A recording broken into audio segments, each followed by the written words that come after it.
दिवसाची सुरुवात आहे शिवबरोबर. आपल्या चर्चमध्ये जे गाणी गायले जातात त्या गाण्यामध्ये काही विरहाची सुद्धा गाणी आहे. म्हणजे देवापासून दूर ज्यावेळेस आपण जातो त्याबद्दलची सुद्धा गाणी आहेत. जसं हे गाणं की जसं आम्ही आहे निराधार आलो तसाच देवधार, की ही गाणी देवापासून आम्ही ज्यावेळेस दूर जातो त्यावेळेस दुःखामध्ये ही गाणी लिहिली गेली आहेत. आणि ही गाणी आम्हाला सांगतात की आमचं देवापासूनचं दूर जाणं किती दुःखदायक असतं. आपल्या जीवनामध्ये सुद्धा बघा, आपण विरहाचं दुःख नेहमी आपण अनुभवलेलं आहे. आपली मुलं कामानिमित्त घर सोडून दुसऱ्या शहरामध्ये जातात. आपली लहान मुलं हॉस्टेलमध्ये आपण ठेवतो, आपल्यापासून ती दूर जातात. मुली आपल्या लग्न करून दुसरीकडे निघून जातात.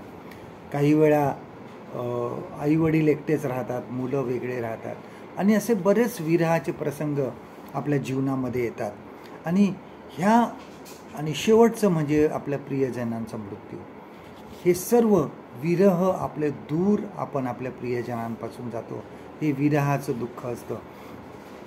परंतु आपण जे ख्रिस्तामध्ये विश्वासणारे आहोत त्यांना आपलं ख्रिस्ताचं वचन हे आहे की देव आपल्याला कधीही सोडत नाही, तो आमच्याबरोबर सतत असतो.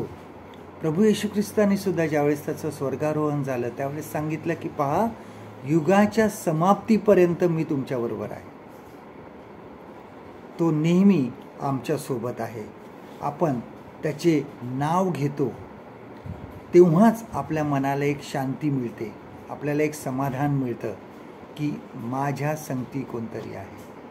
कधीही आपण असा विचार करू नये की मी एकटा आहे हा कधीही विचार करू नये, कारण देव आमच्यासोबत सतत असतो.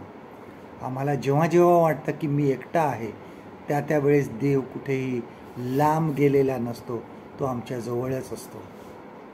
आजचं देवाचं वचन आपल्यासाठी हे आहे, इब्री लोकास पत्र याचा 13वा अध्याय 5वं वचन, हिब्रूज चॅप्टर 13 and verse 5.